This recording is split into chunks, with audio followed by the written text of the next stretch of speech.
नमस्कार मित्रांनो, स्पर्धा परीक्षा कोणतीही असो, गणित विषयाच्या पेपरमध्ये नफा तोटा यावर प्रश्न असतोच आणि अशा प्रश्नामध्ये मुलांच्या ज्यात चुका होतात.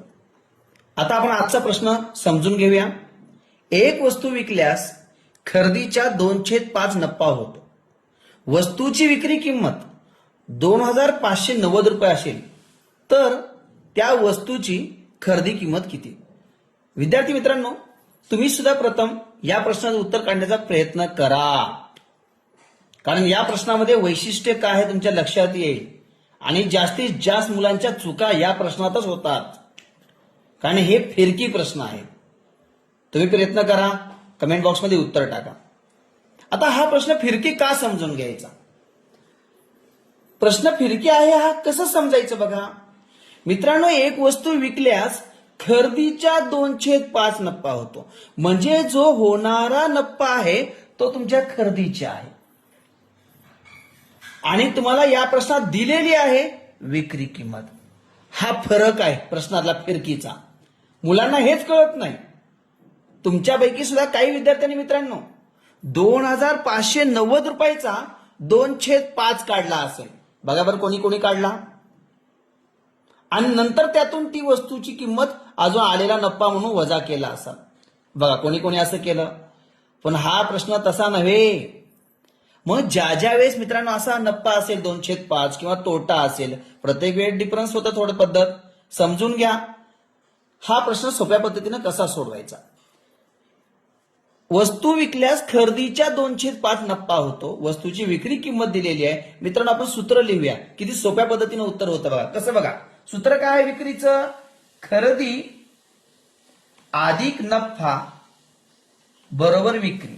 एक्स मानायची गरज नाही, वाय मानायची गरज नाही मित्रांनो, काही करायची गरज नाही. फक्त तुम्हाला पद्धत सोपी वाटली तर कमेंट बॉक्समध्ये नक्की सांगा सर सोपं आहे म्हणून. आता या ठिकाणी मित्रांनो खरेदीचे आहे, नफा आहे, आपण सूत्र लिहिलं.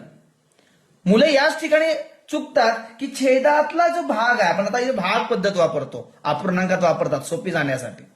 छेदात जी संख्या आहे ती या ठिकाणी खरेदी मानायची आहे.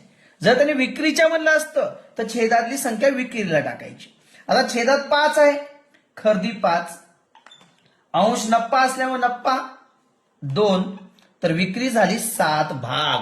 भाग समजून घ्यायचे मित्रांनो. बघा खरेदी 5, नफा 2, विक्री 7. समजून घेण्यासाठी एक फर्स्ट क्लास मेथड आहे मित्रांनो. सोपी आहे, जास्त टेन्शन नाही याच्यामध्ये. एक्स नाही मानायचं, काही करायचं नाही. आता काय करायचं बघा, फक्त तुम्हाला कोणती किंमत दिली आणि कोणती काढायची ती समजून घ्या. विक्री किंमत दिली, विक्रीच्या खाली विक्री किंमत लिहा 2590. काढायची खरेदी किंमत, खरेदी खाली प्रश्नचिन्ह. त्याने जर नफा काढा म्हणलं असतं तर नफ्याखाली प्रश्नचिन्ह दिलं असतं मित्रांनो. बघा किती भारी मांडणी झाली. विक्री खाली विक्री लिहिली, खरेदी काढायची म्हणून खरेदी. आता मित्रांनो अशा प्रश्नात तिरकस गुणाकार, याचा याच्यासोबत, याचा याच्यासोबत. मग कसं होणार मांडणी? 2590 गुणिले 5 भागिले 7.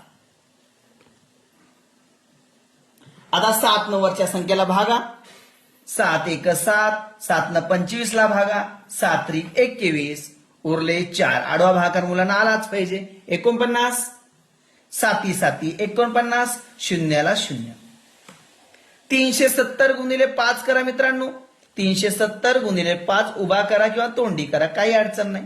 शून्याला 0, गुणाकार चुकायला नको. 7 5 35, हातचे आले 3, 5 त्रिक 15, 15 3 18, 1850 रुपये. पर्याय क्रमांक 3 अचूक उत्तर. बघा मित्रांनो काही एक्स मानायची गरज पडली का? चूकच होत नाही मित्रांनो या पद्धतीनं. फक्त तुम्हाला कळलं पाहिजे की नफा किंवा तोटा खरेदीचा आहे का विक्रीचा आहे, आणि ते सूत्र इथं महत्वाचं ठरतं. खरेदीचे आहे म्हणजे विक्रीचं सूत्र ठेवलं मित्रांनो. खरेदी अधिक नफा बरोबर विक्री.